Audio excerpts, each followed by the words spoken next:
Punjabi singer Diljit Dosanjh इन दिनों सुर्खियों में है। वैसे तो हमेशा वह अपने गानों की वजह से चर्चा में बने रहते हैं, लेकिन इस बार वह तेलंगाना सरकार की नोटिस की वजह से चर्चा में है। तेलंगाना सरकार ने हाल ही में दिलजीत दोसांझ को नोटिस जारी करते हुए हिदायत दी थी कि वह अपने कॉन्सर्ट में शराब, हिंसा और ड्रग्स वाले गाने न गाएं। इस हिदायत के साथ ही सरकार ने उनके कुछ गानों का जिक्र भी किया था, लेकिन इसके बाद अब दिलजीत दोसांझ ने सरकार को चैलेंज करते हुए कहा कि अगर आप सभी स्टेट में शराब बंद कर दो तो मैं शराब पर गाने बनाऊंगा ही नहीं।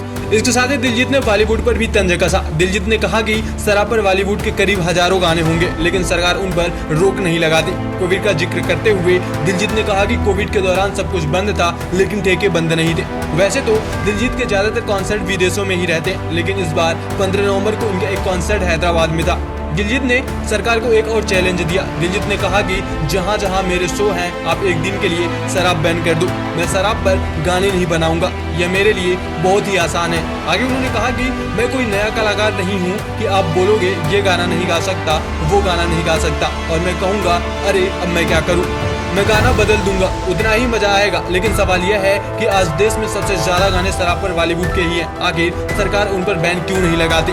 दिलजीत ने कहा कि अगर गुजरात में शराब बैन है तो मैं सरकार का फैन हूँ। मैं चाहता हूँ कि अमृतसर में भी शराब बैन हो। मैं शराब पर गाने बंद कर दूंगा, आप देश के ठेके बंद कर दो।